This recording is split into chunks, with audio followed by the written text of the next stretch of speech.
what the Eagles' moves are as they go forward. I think they are thinking that at this point they've moved on from Jason Peters.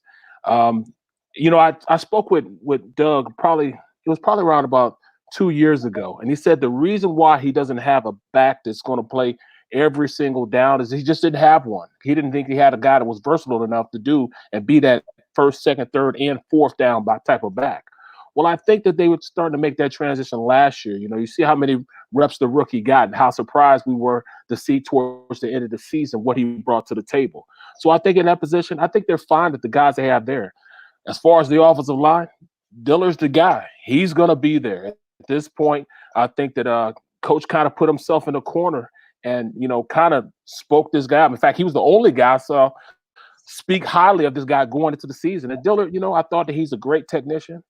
But I think he needs to go see the wizard a little bit. You know what I mean by that, Seth? He's got to go see the wizard. He's got to get a little more nastiness to his game. The only way he can do that is becoming confident and just going out there and playing. So there are so many, positions right now that we could talk about that don't have really a guy that you say is above and beyond what we're looking for as a starter. But hey, they have some depth right now.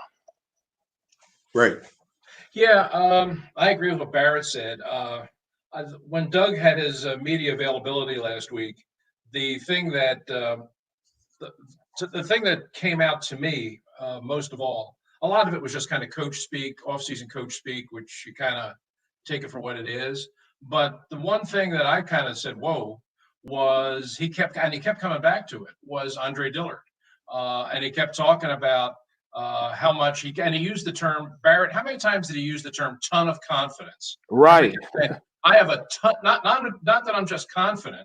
I have a ton of confidence in Andre Dillard. Seth, if he said that once, he must have said it 5 times in the course at least of the 5 media times. session.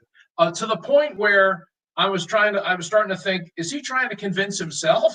Because we've all seen coaches do that too.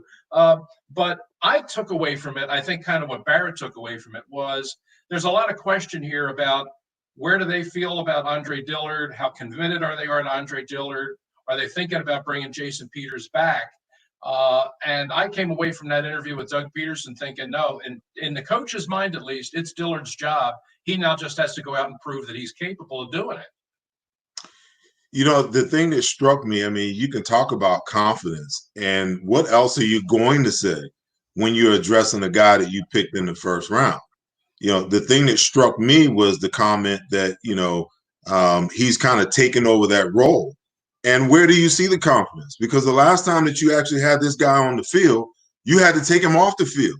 Last year, he was not good enough to even be the extra tight end that goes in the game in big people or goal line or short yardage situations. Because you could, okay, so what happened between the end of last season and now that makes you feel confident that Andre Dillard has turned the corner? Where is that confidence coming from? Because last time I played football, it was around football. The thing that exuded confidence to me was when you saw a guy be productive. And we haven't seen that production as of yet. No, I agree. You look at it, yeah. No, I was looking at, Steph. Go ahead, Ray. Steph said, what I was going to say is Doug, to his credit, did say this. He did make the point that he's got to get stronger. The one thing that they like everything about him, they like his work ethic. They still believe in his potential. But the one thing that Doug kind of did acknowledge was, he's got to spend more time in the weight room. He's got to get stronger. And when I went back and looked at the games that he did play, that was, to me, the biggest criticism. He knows how to play the position. His technique and his fundamentals aren't bad, but he just can't anchor. If he gets up against a big, strong, physical, bull rushing kind of defensive end, he gets handled. And until he builds himself up and he gets that kind of strength, then I think he's always going to struggle. So Doug even while Doug kept saying confidence, I believe in you, he did put out there the idea that, but you still have to go out and you got to put in the time, you got to work in the weight room, and you got to get stronger. And I agree with him 100% on that. Talk to me, B. There's a point in your career, when you're early and you're there as a rookie. when the bullets start flying, you just got to make that transition. All right, I mean, the hand has been dealt to me. I'm playing right tackle. For him to come out before the game and be like, it's just like, going into and taking a test and, you don't know the answers, you didn't study for it. That's all irrelevant. Evidently, they saw enough in you to go out there and play and start at right tackle. Your ability to go out there, I mean, I had to do the same thing. They put you out there, you're supposed to play. I got drafted actually to play guard. I ended up playing tackle because of Bernard Williams, and I played tackle in college, but they had prepped me to be a guard. But then when Bernard Williams didn't pass the drug test, got suspended, and I ended up being the starter at left tackle, I got thrown in there. Then they went and got out, brought in all these guys. Steve Wallace, they moved me to the right side. I played wherever they told me to play. And it's just about having that attitude that, all right, I got to whoop the guy in front of me. I don't care what position it is.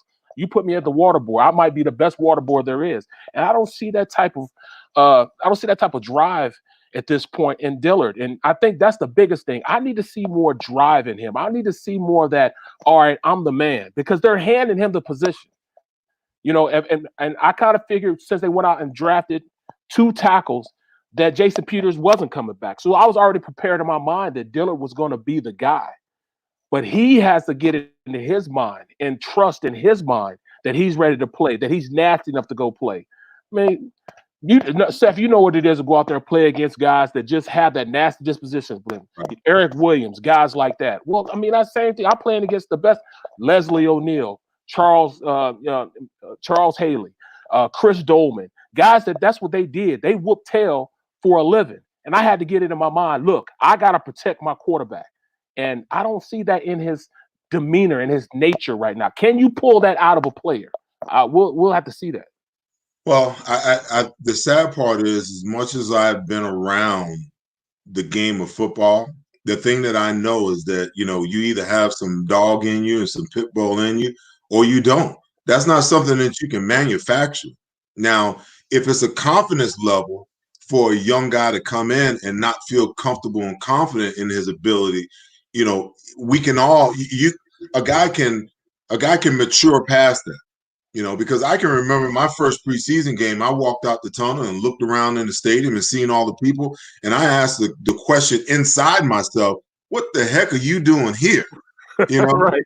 I mean, because there's guys over on the other sideline that you grew up watching play on TV. But once I figured out that I could play, it was a whole different deal, because my confidence went from here to up there. And it was just a different deal, because all of a sudden it was like, not only did I think that I could, survive in the NFL, I knew that I could thrive. And we're just in that wait and see position as far as Andre Dillard is concerned. As we talk about what's left and what's here, Jason Peters is probably gone. Big V exits. It seems like the Jason the Mailata experiment is over finally. All the singing and the ukulele playing, is done. So when you look at these 2 young offensive linemen that they drafted, and there's a lot of versatility, because this Prince kid, I am not even going to try to pronounce his name until the season starts. Absolutely. But this Prince kid from Auburn, I mean, I watched film on him, and you could see him. He lined up at left tackle one play. Then in the second quarter, they lined him up at right guard. And then I looked again, he was lined up at right tackle. I'm like, wait a minute. So they have a very versatile player with him. The Driscoll kid, good feet, good size, kind of reminds me of Andre Dillard, because he looks like he just wants to get in front of you instead of fight you. Right. And that's problematic. See, if I'm a GM and I'm drafting linemen, I want to draft guys, the road graders that Doug talked about. Remember when he first took over as the head coach of the team? He went out and he traded for a road grader, a guy that just wanted to just beat your brains in, a guy like Brandon Brooks, okay? But we haven't drafted guys that have that same type of mentality when you look at our offensive line. I don't see Andre Dillard just wanting to rip your helmet off and your head connected to it. I don't see, this Driscoll kid, this Jack Driscoll kid, I don't see him when I watch film that just wants to just demoralize you. So you need those types of players, So I mean, I understand why you go and you get these guys, because they come out of a very physical conference. They come from a very physical program in Auburn, but I don't see the animalistic side of these guys, and here we are again. Will they develop it? Is it something that's in there, or are we going to be looking for it during their tenure here? Because they're going to play a major role when you look at the pieces that have lost, the pieces that are gone, and we all know the propensity for injuries have decimated this team at almost at every position in the last couple of years. How do you protect against that? Because you might have to throw these guys in at a drop of a hat. Ray? Yeah, can't disagree with anything you said there, Seth. I mean, I like the two Auburn players. I thought that the one thing I know the coaches love this when they're talking about offensive linemen, and Barrett kind of spoke to it himself a little bit, is being the ability to play multiple positions. Driscoll has played all up and down the line. Prince has done the same. I kind of agree with your assessment of Driscoll in that he reminds me a little bit of Dillard in that he is more of a technician and a finesse sort of player than a physical body up kind of player. And he's very smart. You don't see him miss assignments. If teams run stunts, he's always in the right position. He picks up the trailer. He knows how to play. But I think his weakness is a little bit the same as Dillard's weakness in that if it gets into a real physical kind of game and he's lined up against somebody who's just going to come straight at him, he has trouble anchoring. He has trouble holding his ground. He, too, is going to have to get stronger. And if you're looking for what you were talking about, Seth, which is just kind of a meanness, which you kind of like to have in your offensive lineman, I don't see it in these two guys. But the one thing that they have, well, certainly Driscoll has, and this was something that Howie talked about going into the draft and coming out of the draft, was he wanted guys that have no real history of injury. Now, Prince did. He had, he's come back from one injury significantly, but he seemed to be doing okay. But that was a priority with all of their picks. They wanted guys as much as possible to have clean medical sheets because they didn't want to go through another whole year. They wanted to get younger, they wanted to get faster, and they wanted to get healthier. And I think that was, those are the boxes they were checking on all of their draft picks. Wow. Come on, Mr.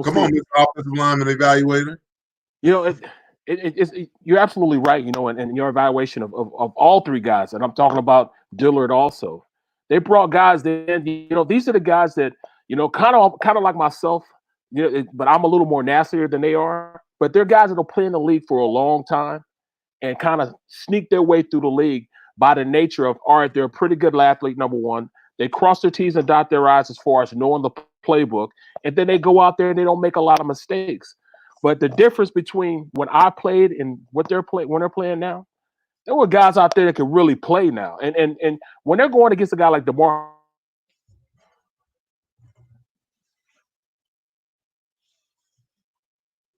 I don't know what happened to him, Ray. He froze up on us. Seth he kind of froze up on us there, Seth.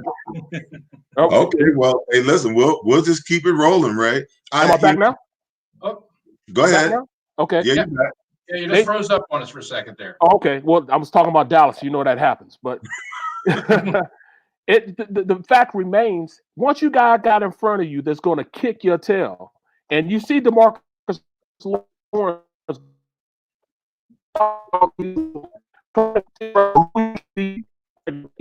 They're going to do with these type of plays. They're going to put DeMarcus Lawrence over there against Dillard, or if Prince is in there, or if Driscoll's in there. They're going to try to take advantage of that matchup, and that's what teams do. So you can't hide guys like they used to hide guys.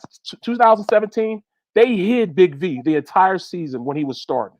They hid him. They put him where you couldn't get the one-on-one pass rusher against him, and that was by scheme. They can't afford to do that now. This team has to win, so they can't hire players anymore. They're going to have to step up. So I don't see them doing it at this point. But hey, I have confidence in at least Dillard understanding what he has to do. It's just about him doing it now. Well, we talked about the offensive line. We know how important that is to the franchise. That's Carson Wentz. But we also seen what the Philadelphia Eagles have done as far as going out and getting much more talented, or much more talent around Carson Wentz to give him the ability to continue to be successful. Um, you know, they made some moves. Howie's mandate going into this draft was to get guys, improve the speed, get guys who didn't have injury histories, and to get guys who just absolutely love to play the game. Um, the thing that kind of caught me off guard was I wasn't sure what the heck happened in rounds 1 and 2. Right. First of all, they draft Jalen Reagor, and you've got the number 4 ranked wide receiver sitting right there at your disposal in Justin Jefferson. And the other thing was, I'm sitting there and I'm looking at CeeDee Lamb falling. When he gets to like 13 or 14, I'm saying to myself, Howie needs to make a move. I mean, because I don't think anybody thought that Dallas would pick a wide receiver. But I definitely did. It turned into one of those deals where everybody knew that they were drafting offensive line. But the best player available clearly was CeeDee Lamb, and he just fell right to him. So, I mean, as he gets to 13, 14, 15, and I'm saying to myself, okay, move up and get him. And maybe the thought process is, well, maybe Dallas don't want him. Maybe he'll fall to us. They need offensive line help. Well, all of a sudden you get the Dallas thumb their nose back at the Eagles. Here you go for taking Dallas Goedert, jumping up and taking Dallas Goedert. But even though CeeDee Lamb wasn't the reality, in my opinion, Justin Jefferson was the guy at 21. And I don't know. I mean, you guys helped me out. You guys have been in the Philly market. You guys have been talking, doing TV shows and radio shows, and been around the coaches and understanding what it is and what their mindset was at 21. Help me understand this draft pick. Why was this draft pick made, and why was Justin Jefferson not the guy, Barrett? And in all reality, they got a better athlete and not just a receiver and them. That's what Jalen Reagor is. Jalen Reagor is an athlete that can go out there and play the wide receiver position. Plus, he can play and do all those gadget plays that they like to run, the jet sweeps, the reverses, tunnel screens. Those are things of that nature. He could still take the top off the defense as a wide receiver, but he also brings the factor that we hadn't been talking about, and the guy that replaces Darren Sproles. He could play special teams and be that returner and be a very explosive returner. Ye ran a 4.4 at the combine, but he's more of a 4.3 guy. He plays way faster than that. Now, Jalen Reagor is one of those guys that he specifically brought in to be a jack of all trades as opposed to just being a wide receiver. And I think that's what Justin Jefferson is. He's just a wide receiver. Even though he's a big-time wide receiver, he's just a receiver. And I think the Eagles wanted more than just a receiver this year in the draft. Before I kick it to you, Ray, let me pose this to you, Barrett, because I can remember being an 8th round draft pick, and once I became a starter, I got in the league as a special teams guy, and as I became a starter, that changed dramatically. Absolutely. So the question is, yeah, you're replacing what Darren Sproles, what you lose in Darren Sproles, but I mean, are you willing to risk the number 21 pick overall in the draft, a 1st round guy that you're going to put back to return kicks and punt returns? You willing to risk that to injury? Because I can remember just like yesterday, we must have been in like week 10 of the season of my rookie year, and I was starting, and I was on every special team except for field goal team. Okay. And I can remember running down the field on punt team, and I got clipped and got hurt, and Buddy lost his mind on the sideline. He was like, get my starting linebacker off of the blankety blank field. I mean, he just went off. So, I mean, you mean to tell me you're going to risk that with the guy that you just spent the 21st overall pick for in the NFL draft for gadget plays and special teams? I'm just being the devil's advocate here. Well, you'd have to be the devil's advocate with me because I wanted Justin Jefferson to be here. He needs to be in the Eagles green uniform. He's an explosive player. He played big time games. So I thought he was going to be the guy. For them to go out and get him, and I mean, pass him by, I could see if you had to trade up to get him. But in my books, Justin Jefferson was the number 3 ranked receiver. Number 3. He wasn't 4. He was number 3. And he was arguably a little better than the second best wide receiver. So I don't understand it. I didn't understand the fact you could have bought me with a wood nickel when they made that decision. But then after I looked at it, evaluated, and I spoke to a couple of coaches, I understand why they did what they did. They wanted more of a guy that does a lot more. He brings a lot more to the table. So like I said, he's that Swiss Army knife as opposed to just being a wide receiver. Ray, I'm still in the wait and see mode. I mean, I'm playing devil's advocate because, that's what I'm supposed to do. But anytime a guy is drafted, I am more adverse to sit back and wait and watch. Let's see how it all pans out and see how it all works out. The thing that I'm afraid of, because we've experienced it so much in the city of Philadelphia, is that we see a guy that was passed over, that winds up on another team, that becomes highly productive. And then for years, we sit back and we reminisce about, oh, we could have had that guy, but we got this guy. We could have had that guy, but we had this guy. That's the thing that worries me. But listen, the jury's still out. Jalen Reagor hasn't even taken the field as the Philadelphia Eagles yet, and we're just prognosticating on what could have been and what should have been. But we got to really wait and see how it all pans out.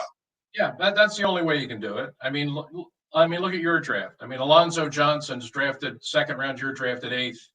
He doesn't even make it to the regular season, and you get the Eagles Hall of Fame. You gotta, on all drafts and all draft picks, you gotta let it all play out. But I was surprised that it was Reagor. I was. I mean, I knew who he was. I had seen him play. But I had the same thoughts, kind of as you had, Seth, in terms of watching the first round play out and watching CD Lamb just drop and drop and drop, way lower than I thought he was going to go. I actually thought he was going to go number 1 among the receivers. I thought he was going to go ahead of Ruggs. So when he was available that far down, I was thinking the same thing. I'm thinking that Howie, who always loves to trade up, boy, he's never had a better reason to do it than right now. And it seemed to me that he had an obvious trade partner in the Falcons, because the defensive back that the Falcons took, I mean, they could have gotten him 7 picks later. I mean, they didn't have to sit there and take him. So to me, that was the spot you could have taken, jumped right into Atlanta's spot, taken Lamb ahead of the Cowboys. And I really do think that the 1 and the 2 would have done it. I mean, Howie's sort of hedged about whether that trade was actually on the table. I think 1 and 2 would have done it. So if you ask me right now, if I'm an Eagles fan, how would I feel better right now having CD Lamb on my team or Reagor and Hurts?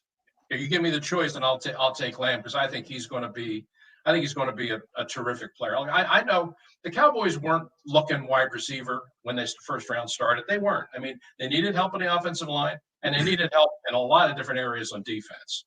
But it just so happened that they seized the opportunity.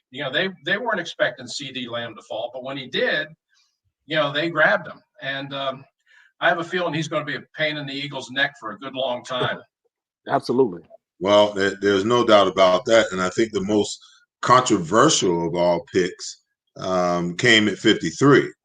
And I wasn't sitting in front of the TV. For the number 1 pick, I was sitting there, I was watching. I was very, very interested. The next day for the 53rd pick, I think I might have been at the range hitting some golf balls when I grabbed my phone and I scrolled. Picture that. And I scrolled and I'm like, let's see what the Eagles did today. And I seen Jalen Hurts. I was like, what on God's earth is that all about? I said, and it has nothing to do with Jalen Hurts. Right. Because I think that he's going to be a fantastic quarterback in the NFL. Listen, for him to go through what he went through at Alabama and then transfer to Oklahoma and make the transition and have the kind of success, that speaks volumes to me about his mental toughness and his ability to adapt. And isn't that in a nutshell what the NFL is really all about? I think that this guy is going to be a heck of a quarterback. But we just signed our franchise quarterback to guarantee $65 million last year. So it kind of left me scratching my head. I'm like, what are we doing? So then I go to the internet and I want to hear what the Eagles brass have to say about this draft pick. First, Doug Peterson. He wants to convince me that this is a gadget guy that they want to bring in to use along the lines how the Saints use Taysom Hill. And I said, well, okay, I get that, but the Saints didn't draft Taysom Hill. The Saints didn't draft Taysom Hill with the 53rd pick. They picked him up off the waiver wire.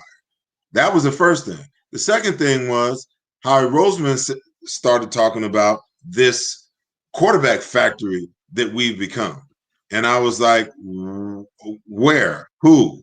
Nick Foles is gone. Thorson didn't work out. By you picking Jalen Hurts at 53, you're basically telling us that Nate Sudfeld ain't the guy. Okay. Shall I go back even further? So it just left me scratching my head. I'm like, what is this all about? At 53, nothing wrong with Jalen Hurts. Phenomenal player. But for what we needed and the explanation that we got, come on, B. Talk to me, man. That at the end of the day, he is not Taysom Hill. He is not going to go out and run the wildcat. He's not going to be a guy that's going to go out there and run the read option the way they did in Oklahoma back in the day. He's not going to be that option type of quarterback. They drafted him to be a backup drop back quarterback. And at the end of the day, he won't play this year. In fact, if he gets 10 plays this year, I will think that it's incredible because at this point, he's not the backup quarterback. He's the third team quarterback. In fact, he'll have a clipboard in his hand the whole season. So it's not he's not the guy. So Nate Sudfeld will be the backup quarterback. So every time I think of the draft, I think the first three picks, first, second, and third round, are guys that have to come out and play right now. And I really think this window is closing for the Eagles for their opportunity to still be a competitive team. Because after you pay the quarterback, it's harder and harder to make it to the championship game and on to the Super Bowl when you have to pay this quarterback and you can't bring in the specialist guys you want to bring in that the Eagles had the opportunity to do in Carson's second and third year. He was on their rookie contract, so they could go out and get a guy like Alshon Jeffries and guys like that can come in and produce right now. They can't do that anymore. They're going to be cap strapped because of his contract, which kicks in this year. So I thought that you go through the draft, you get your first and second and third round players to play immediately. And I can't see him playing for at least the next 3 years because right now we have a full-time franchise quarterback in Carson Wentz. Ray, your thoughts, because I felt like when the Eagles made the decision that Carson Wentz was their guy, that they had kind of exercised themselves of some issues that belied this football team because that locker room was split. Listen, when you put a homage up to Nick Foles in the locker room and Carson Wentz is a second overall pick, okay, there's some division in that locker room about how these quarterbacks are viewed. So when you make the decision that Carson is your guy, you kind of you exercise yourself of that issue.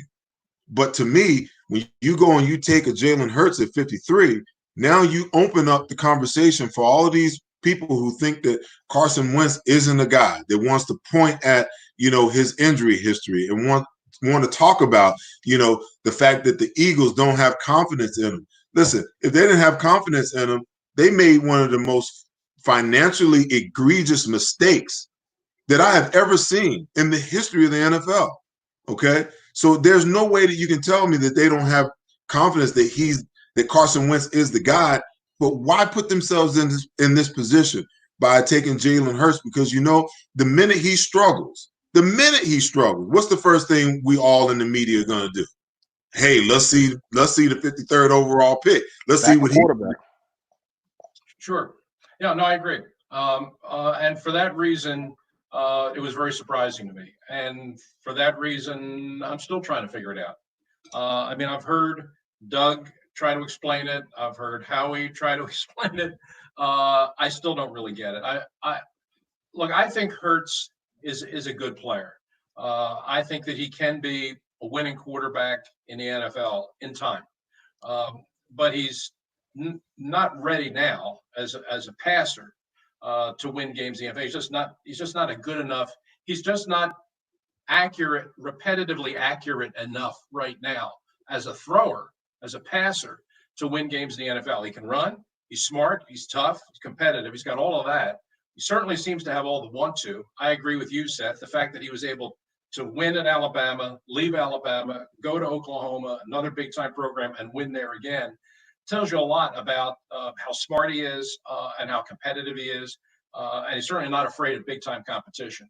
So those are all good qualities. But the one thing he really still needs to develop is just fundamental passing accuracy and just and even this past year in Oklahoma when he was putting up crazy good numbers, he still has that college quarterback's tendency that he's a one look kind of guy. He'll take one look. If the receiver's not there, he's taken off. And if they want to try and discipline him to play in the pocket, to become kind of a pocket player, learn to play from in there, he's going to have to kind of learn that from scratch. And the kind of year this is, with no mini camps, no spring camps, no passing camps, probably an abbreviated training camp, you're just not going to get him anywhere near ready to play if he has to play in September. So, this to me was a very strange pick. They had other needs at 53. I certainly didn't see a quarterback coming at that point. I really thought that was right around where I thought Hurts was going to go, to be honest with you. I mean, I thought the terms of his college achievement that he was probably going to be mid-second round going to somebody. I just didn't see him coming here. Well, I mean, it's interesting because, you talk about the circumstances with the COVID-19 and how that's going to affect with the virtual off season that's going on. And Barrett, your comment about, your first, your second, or your third round draft pick, those have to be guys that contribute right away. In a lot of ways, we're in a situation where they may not get no return on investment on Jalen Hurts this year. I mean, there's no way that he's going to be able to digest a playbook or even a package well enough, not having the ability to go out on the field and operate, the timing of it. And because time is going to be of the essence whenever they do get in, because your starters are going to have to get a lot of time on the field, even much more than they ever have with no OTAs, Right. no mini camps, and having everything crunched into from a physical standpoint, the actual training camp. And let's see how many weeks. I mean, they've minimized the weeks. I mean, I can remember when we were in training camp, it was 6 weeks, and we was at 6 weeks of pads, 2-a-days. That's changed now. These guys are really in training camp no longer than like 4 weeks. Is that enough time? Is that enough time to get everything done that you need to get done? No, not even close. I mean, how can you do it? How can you go out there? How can you get? It's not just learning a playbook, learning the players around you, but how about learning how to be a pro? I mean, I didn't learn how to really take care of my body till I got to the NFL. When I watched guys like Riley McKenzie and Guy McIntyre, what they ate to get their body ready on game day. I mean, I'm coming from college having no money, eating oodles of noodles and things of that nature, and still being out there to go out there and dominate because I was a better athlete in college. But at the NFL level, everybody's a great athlete. So I learned how to be a pro during training camp. I learned, how to be a locker room guy. I learned, who I needed to talk to, who I needed to pattern myself, how I needed to work. I didn't learn all that until I was in OTAs. So when you get to OTAs, that's when you learn that. To learn the camaraderie. You learn the timing of how to do combo blocks, or when are you supposed to get up on the linebacker, or on combo blocks to get to the second level. On screen plays, getting the time between the running back, the quarterback, and the offensive line, getting those sides together. Those are all things that you learn during OTAs. These kids don't even have that. And I mean, even Marquise Goodwin, he's coming in. He doesn't know Carson Wentz from a bag of peanuts. Now he's got to come in and catch passes from him without going to OTAs. This is going to be trying for not just the rookies, but the veteran players that are just getting on the team also. Your thoughts, Ray? Yeah, it's really true. We did an interview with Sean McDermott today up in Buffalo, and that was one of the questions that I asked him was, you can say that all teams are in the same boat, that everybody's dealing with the same reality now, that nobody's going to have any of these spring camps, but it will affect certain teams more differently than others. Veteran teams will probably have an advantage because there won't have to be as much learning in there. I said to Sean, you're in a tough spot. If you have Aaron Rodgers as your quarterback, he doesn't have to learn a whole lot in the spring. He pretty much knows what's responsible of him. He kind of knows what Barrett was talking about. He knows what it means to be a pro. But you got a young quarterback in Buffalo, Josh Allen, that, I mean, he needs his time. This offseason time is valuable time. And I think that the Eagles, with as much emphasis as they were putting on this draft class, this has to be a really good draft. You have to get really good players. They have to come in and help you right away. That's going to be very hard to do. And plus, even though you look at the coaching staff, the guy on the top has stayed the same. I mean, Doug Peterson's the only head coach in the division that hasn't changed. But look at all the changes underneath him. Look at all the other changes in that coaching staff, especially on the offensive side of the ball. A lot of new people coming in, a lot of new ideas, which the owner wants. He wanted the offense overhauled and changed a little bit. Well, now you got less time. Look, the coaches have all the time in the world now to install stuff, but there's nobody to install it with. You know, you can have all these ideas, but at some point, the players are going to come in and they're going to have to learn it. And it's going to be a real crash course trying to get ready if you're going to start this season in September. Guys, I want to get into, how you think these offseason moves and draft picks have impacted the team and where you think the team is headed. I want to take a quick break though, and then we'll get to that on the other side of this break. You know, we're going to go on a commercial break because we want to feature Barn Dogs Gourmet Hot Dogs at 17 on downtown PA. Just give me a sec.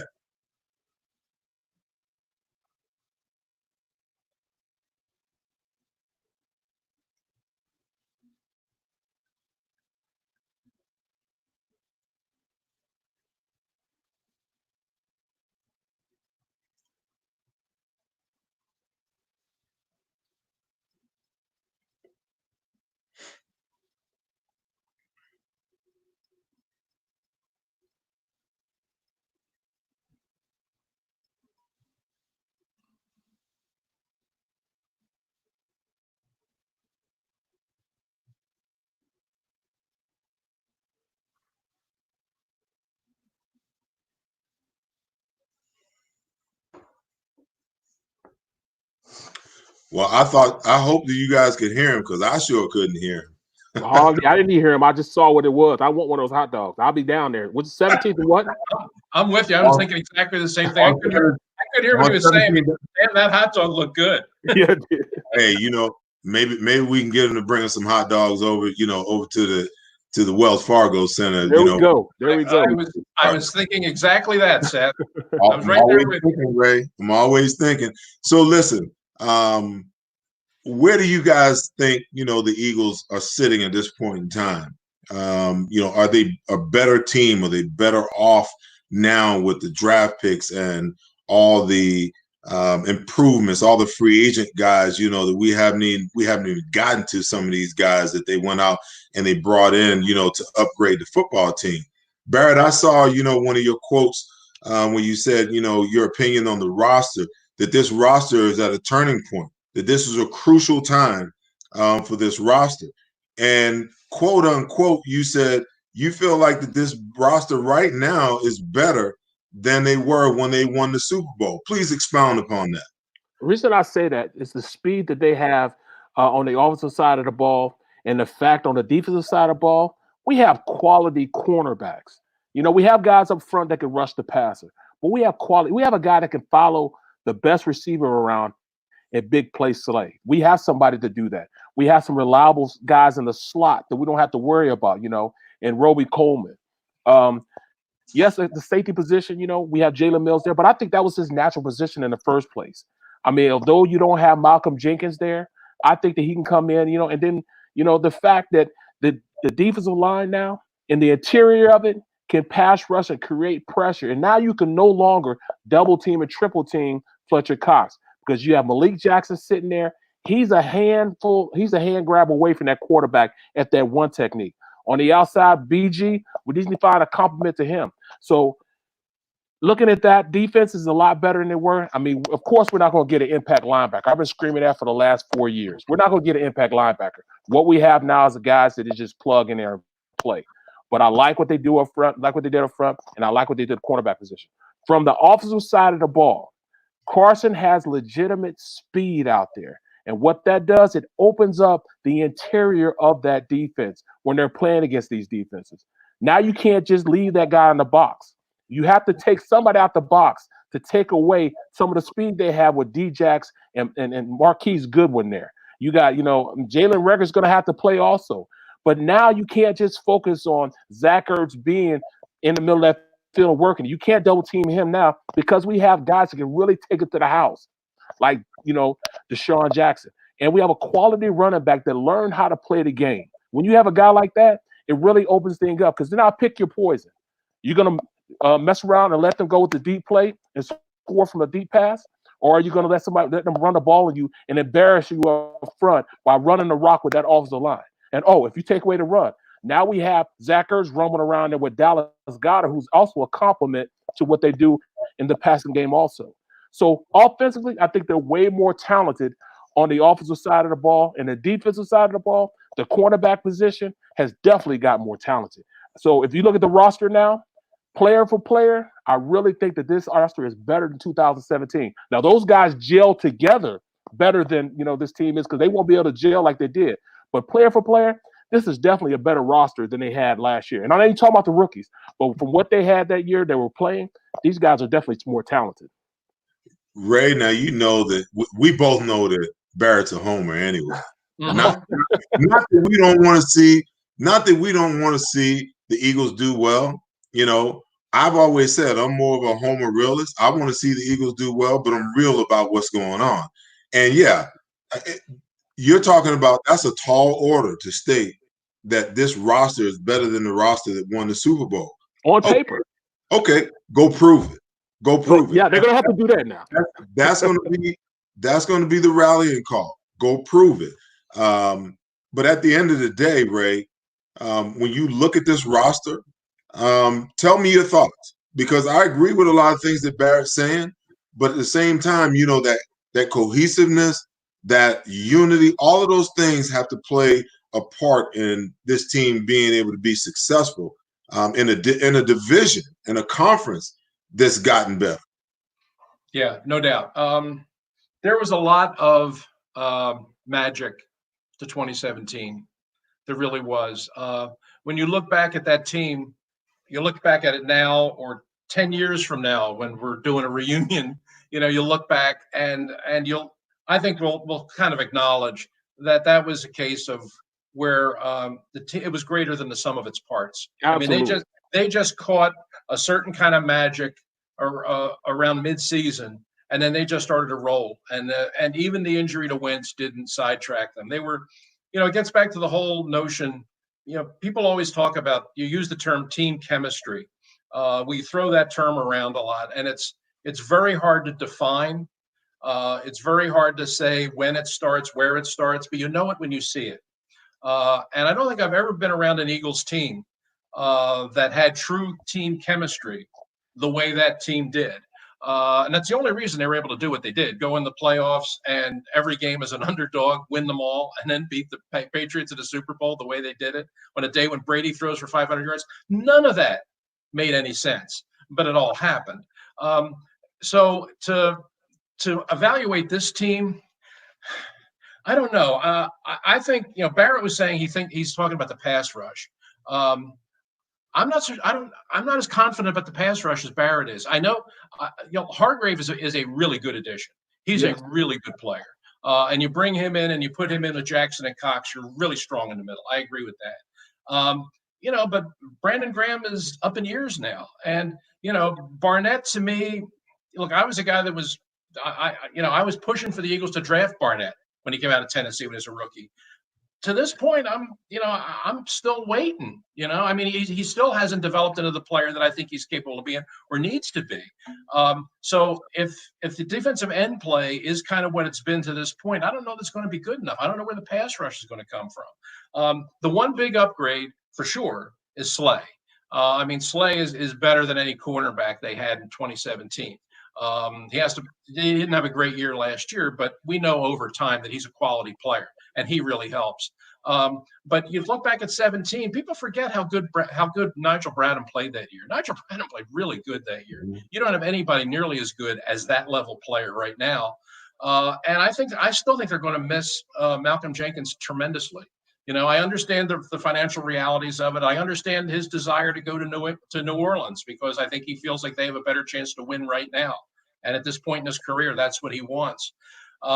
And I think Wallace is a good player, the kid they drafted in the 4th round. I think he's a pretty good player, but he can't come in this year and be what Malcolm Jenkins was. So, I wish I could be as optimistic as Barrett is, but I'm not quite feeling it. I'm right now, honestly, after this draft, if you asked me to seed this division, I would have Dallas 1 and the Eagles 2. Well, stop jumping the gun on my rundown, Ray. We're going to get to that analysis in a minute. I just when I look at this draft, I felt like the first and the second pick kind of left me scratching my head a little bit. But I thought after we got when we got round 3 forward, I felt like Howie hit a home run. He got speed. He got value. I know a lot of people are wondering what the heck is going to happen at the linebacker position. But I can tell you with certainty that I watched a lot of film on Davian Taylor. I like what I see.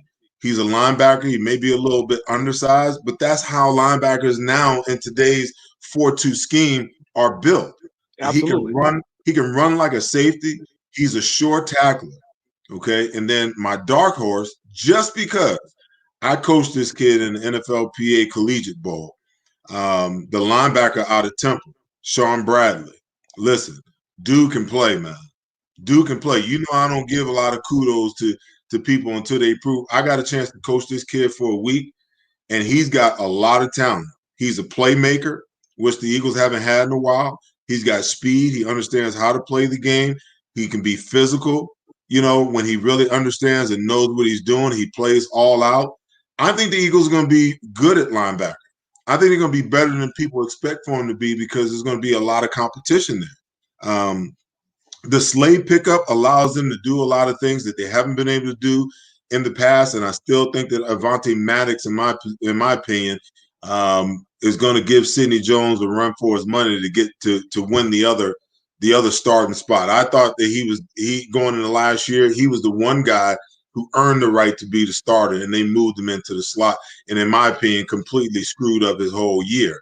But I think they've got enough depth on the defensive, in the backside of the defense to create so much competition that you're going to get the best out of all those positions. There's competition at quarterback. There's at cornerback. There's competition for the other safety spot. Even though they're moving Jalen Mills, that doesn't mean he's going to be the guy. They bring in Will Parks and you use a draft pick, you're going to give those guys an opportunity to compete. Am I right? At linebacker, you brought in enough talent at linebacker, and we haven't even talked about Brown. I know he's a special teams player, but if you don't think that guy's coming in thinking that he can start for the Eagles, you're crazy. So, I mean, you've got all of these pieces on the defensive side of the ball. The only question mark in my mind is defensive end. Because I believe that, with those two guys, with Malik Jackson coming back and what you get with Hargrave, and sometimes you're going to be able to kick Malik Jackson if you get him back 100% out to defensive end.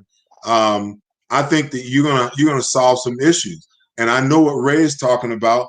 The guy that's out there that I'm like, I'm championing for Howie to sign is Everson Griffin, man. I mean, he is a prototypical 4-3 defensive end. And the longer he stays out there, the more his value is going to drop. And the more his value drops, then that puts us in a position to solidify and light a fire under Derek Barnett and all of our defensive ends because he can play on either side. I'm optimistic that this football team could be, in a really good place. But at the end of the day, they still got to get out there and show it, man. And for me, that's where the rubber meets the road. Could they shock us like they did in 17? Absolutely. But time will tell because listen, they got a track team, they got a 4x4, team at the wide receiver position.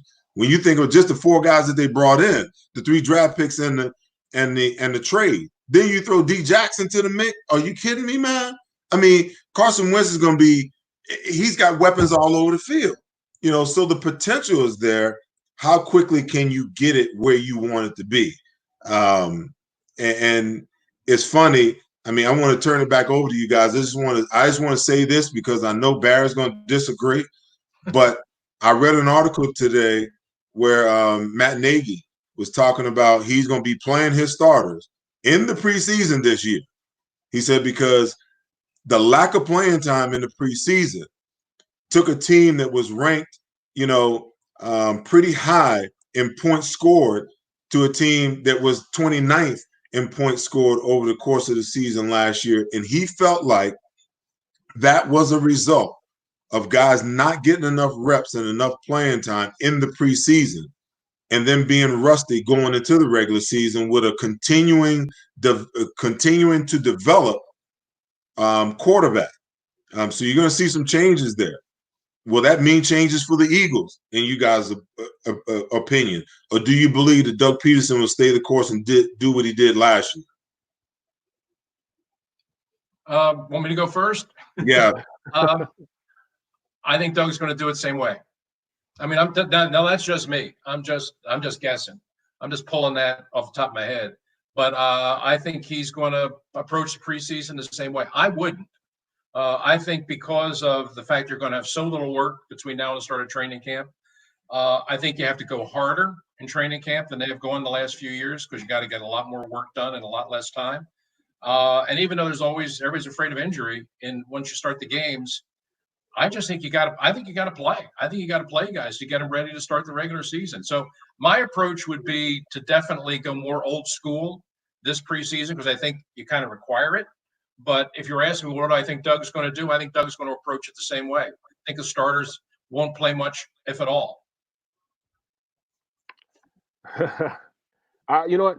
If you ask me, I think Doug does change this time, with the exception of Carson.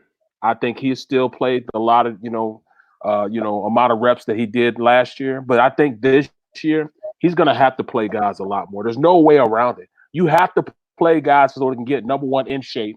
Number two, these guys got to see where they are in the pecking order. They don't know.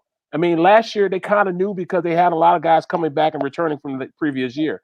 There's so much healthy competition that you have to see who can do what. And the only way you can get on the field is by going out there and show you belong on the field.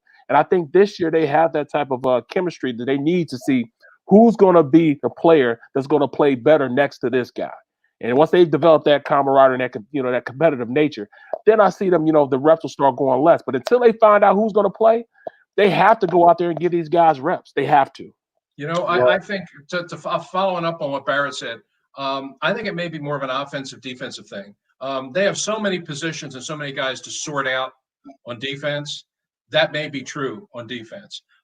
Those two guys, the projected starters, may have to play more just because they have to sort out the bodies that they have there and the new players.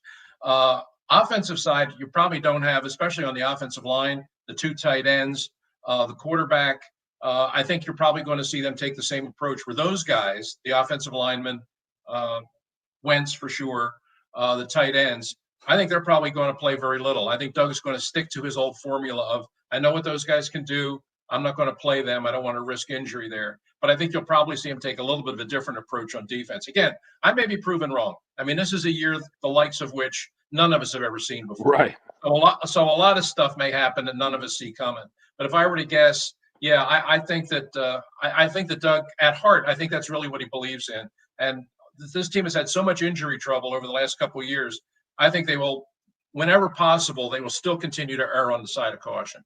My thing is, guys, is the fact that you have the Eagles have gotten off, to a slow start the last 2 years. And I just think that the reason why is because they're not getting enough work. Okay. Now, I get you're trying to make sure that you get to the regular season and guys are healthy and guys can play. But what if a guy walks into week one and gets injured? I mean, there's no difference of that happening than a guy getting injured in the preseason trying to prepare. And Barrett's point, I get it. Some of the other guys are going to have to go to work. Some of the other guys are going to have to get some extra reps. But if this is a quarterback-driven league, isn't the most important guy getting all the reps have to be the quarterback? Because at the end of the day, he's got two guys in Alshon that he's got a rapport with, and he played one game essentially with Deshaun Jackson. Then you're going to bring in a host of new wide receivers that he's never really played with before. And if that's the case, shouldn't he be working with these guys as much as he can so he can figure out, okay, this guy I got to throw him the ball directly. This guy I got to lead him 5 yards. The other guy I got to lead him 10 yards. This guy, he can adjust to the ball really well because he visually he adjusts to the ball well. This guy I better put it in a place where he can get his hands on it because he doesn't adjust to it well. It seems to me that the one position where the guy needs to play the most, and I get the injuries, but let's not forget Carson Wentz played 16 games last year. Okay. That injury in the playoff was a fluke. So I don't want to hear people talk about, oh, he's always injured. He's injury prone. Okay, let me run down his injuries to you. Okay. You can't do anything about an ACL or LCL. Okay, that just happens. When they brought him back, Ray, didn't I sit right next to you and say they're bringing him back too early? So then he gets a stress fracture in his back. That injury is a result of the knee injury because they brought him back too darn early. Okay? Now he gets hit in the back of the head in the playoff game, and everybody wants to say that he's injury prone. Stop it, man. Because, in today's NFL, the minute you get hit in the back of the head and you go in the blue tent, your day is over. Okay? So I don't want to hear that. But the guy needs to play. He's got to create a rapport with the guys that he's going to go to war with. And you want to know something? He had a great rapport with those young guys last year. Why? Because he got a chance to practice with those guys at the end of the season. And you saw something special begin to happen with guys that had no business, probably weren't even supposed to be on the field, on an NFL field. And all of a sudden, they started making plays and they overcame all the problems and they made the playoffs. I believe it also. Seth, I agree with you 100%. I just, if I were to guess right now, I think Doug's still probably going to approach it the same way. I think that Carson would need to play for all the reasons you said, and I would play him for the same reasons. But I'd be willing to bet you they still protect them exactly the same way. Maybe this year will be different, but I think Doug is of a mind that he's not going to do that. That would be my guess. I hope he's been talking to Matt Nagy. Go ahead, Barrett. I think he's got to play. Just like you said, the chemistry on offense is a lot different from defense. You have to know when guys are doing what. There's some that if just little things. Look at Brooks and Johnson. Brooks and Johnson have a cohesiveness and a camaraderie that they play without saying anything to each other because they've been through things with each other. They see a linebacker creeping over, so they make the adjustment on the move, knowing that other guy has his back. Well, same thing goes on offense, as far as receivers. I mean, how can you know when to throw the ball to Marquise Goodwin? This guy ran a 4.2 out of college coming out of Texas. Where you throw the ball for him, it's going to be a lot different than you throw to J.J. Ortega-Whiteside. Just call spade a spade. And then understanding that, that they put D Jackson in a lot of other positions. D Jackson became a complete receiver last year during training camp. They had him in the slot. He was playing more of a guy that ran all the route tree, the comebacks, the slants, things of that nature. He used to be just a 9-route guy, a go route guy. They changed what he did and really opened up his, how he ran the offense around D Jax. He became a weapon because the separation that he created with his speed. And now understanding that you now have a running back that can also catch out of the backfield, you have to defend these guys different. So Carson now has the process in his head. All right, I know this defense is going to react to this guy because I've seen it happen in practice. I've seen him go over the top. I've seen the same thing happen in the preseason. Those are all things you learn from getting reps together. And at this point, they're going to have to play Carson a little more than they did simply because he doesn't know these guys. He doesn't know Rager. He doesn't know Goodwin. He doesn't know, the guys that they just brought in. He's going to have to learn how to be around them in order for them to play. He's not going to have Alshon there. So, he can't just throw the ball to Zach Ertz. So he's going to have to open up a little bit. Thoughts, Ray? Yeah, no, I agree with that. If you look at, they got a lot of new receivers to break in, plus a new receiver coach. Was it 6 straight years now they have a new receiver coach? That's really what this team needs. Last year when you look back on it, this team, they were just so plodding. They just couldn't make the big play. It's not the quarterback's fault. He can only deal with what he's dealing with out there in terms of the players he's playing with. But they had no speed. They had no ability to stretch the field. For them to put together a scoring drive, it generally had to be 10, 11 plays, 80 yards. And that's hard to do in today's NFL. It's hard to sustain that. It's hard to score points. They were pretty good. And this is kind of gets back to the idea of why I didn't understand Doug talking about a Jalen Hurts gadget factor, like a short yardage or red zone factor. They didn't have trouble making the little plays. I mean, they were a good red zone team. They were a good third down team. Where they had the problem they had was they couldn't make the bigger plays, and that was kind of true on defense too. They were pretty solid in a lot of areas, but they couldn't take the ball away from the other team. And if you look around the NFL today, the way the game is played, it's really a big play league. You need big plays to win on offense. You need big plays to win on defense. And the Eagles, were kind of a small ball team last year. And in a sense, it's kind of almost amazing that they were able to regather themselves and win the division and get to the playoffs. Now, it helped that the division wasn't very good, but they have to get better in those areas. And they try to draft speed on offense to get that big play component to the offense, which they needed. And on defense, one of the things they have to do this year, and I think it's why they drafted the linebacker from Colorado who can really run, is they needed to generate more takeaways and more big plays on defense. They really have to become more of a big play team, similar to what they were in 2017. You bring up the division, and I heard you say earlier that as we wrap up, you felt like the Cowboys leaped over the Eagles. I'm still of the mindset that the Eagles sit preeminent above the Cowboys, and then you got the Giants and then the Redskins, because Jerry's going to find a way to screw it up. He's going to find something to do, something to say, that's going to put this, supremely talented team in a position where the pressure is going to be too great for them to overcome it. When you look at the NFC East, talk to me about each team. It's obvious that it's a two-team race. The Giants got better via the draft. The Redskins got better via the draft. All three of those teams have new coaches, with the Eagles being the only team that, has a head coach that's been in place for a while. So there's going to be some changes. But when you look at the division, because that's the easiest way for the Philadelphia Eagles to make the playoffs, is to win their division. When you look at the division, how do you see the Eagles stacking up against the other teams in the division? And in your opinion, Barrett, how much have the other teams improved? Now, Dallas scares me because of CeeDee Lamb. I mean, you got 3 wide receivers that could take it to the house anytime that they touch it.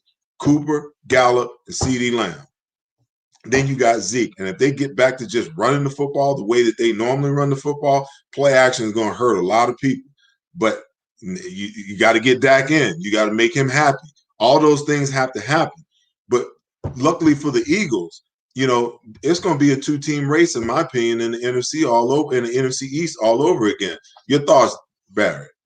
I mean, you're absolutely right. It's going to be a 2-team race. Yes, Dan Jones up in with the Giants. Yes, he got better in the aspect. His offensive line got better. I thought Thomas was actually the number 2 tackle in the draft, and I watched him at Georgia. He definitely got better. So they shored up that offensive line. They brought in a tackling machine from Green Bay to play inside linebacker for him. So they got better. Look at Washington. They shored up that defensive line. They got Chase Young, the best player in the draft, to rush the passer. Now you have Sweat and him and Kerrigan still there. And then they got the 2 guys from Alabama, Payne and those guys. So their defense will be good too. But at this point, it's going to be the Eagles and the defense. Eagles, and can we stop the Cowboy defense? And that's the biggest thing. The Cowboy defense got a lot better. People don't really realize that Gerald McCoy and Dontario Poe are really good guys in the middle of that defense. Now you have to account for those guys, in your blocking schemes. And we already know that Jalen Smith, is one of the better linebackers, and the other kid are 2 really good linebackers. So, it'll be good. I think the biggest will make this Dallas team get better also. The fact that they got those 2 guys in the middle, which is going to help that defense out, because you could run on Dallas's defense last year. It was hard to stop them in the past, but you can run on them. And I think with those 2 guys in there now, it's going to be hard to run on that Dallas defense. So if you look at it, Eagles and Dallas are right there, tit for tat. They got a new coaching staff, so I don't know how they're gonna, how fast they'll get into learning what that coach is. But at this point, the Eagles just have a slightly better team simply because they have more of a rapport with their coaching staff and what what that locker room presence is. They don't know what's going on in Dallas, and like you said, the owner Jerry Jones is going to mess everything up anyways, and I'm hoping he's going to do the same.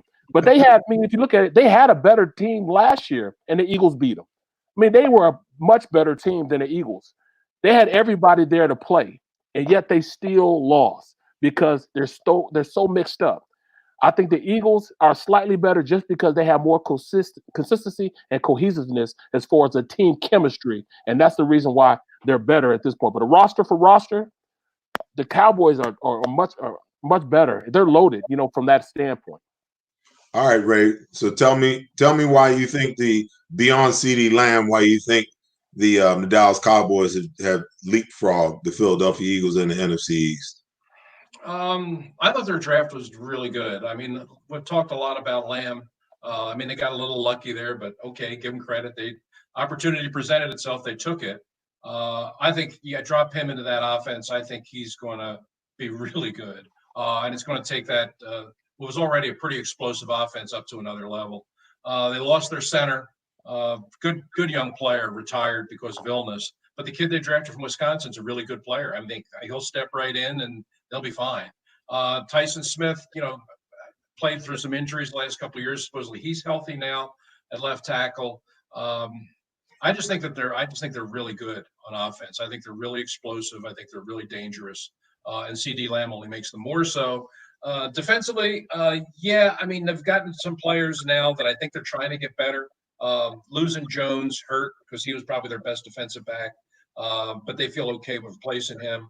The guy that I'm most interested in with them, and it was a very low-level signing, really under the radar, was Alden Smith. Mm-hmm. Yeah, they just signed him last week for basically veteran minimum. And now I don't know what they're getting. I mean, the guy hasn't played in 4 years, but I know what I saw when he was playing in San Francisco. He wasn't just good; he was a dominant pass rushing player. And I mean, he was a guy through his first 3 seasons was averaging more than a sack a game.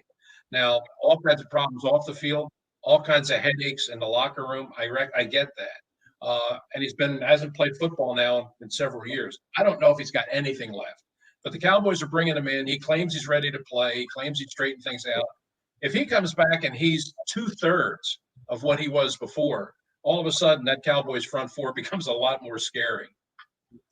Exactly. I mean, there's a lot of things about the Dallas Cowboys that are scary when you think about this division on the defensive side of the ball and the offensive side of the ball. But listen, they got to prove it again. I mean, Jerry just has a way of saying the wrong thing at the wrong time under the wrong set of circumstances that just puts so much pressure not only on the head coach, but the players and the quarterback of this team. I mean, you think about what type of year Dak had last year. He didn't fare well against teams with winning records, but he clearly dominated against teams, that were below 500. Is that because, the team is not that good, or is that because, the teams that they played are that much better? Only time will tell. Well, before we wrap up, gentlemen, it would not be a good show for us if we didn't talk about the schedule and we didn't make a prediction, at this time of the year. The schedule just came out a couple of weeks ago. I had Mike Quick and Merrill Reese on. They both said 11-5. I can show you, the same paper. I wrote it down because I'm like, I'm going to be calling y'all out on it. And I got my pen and my piece of paper ready for y'all right now, okay?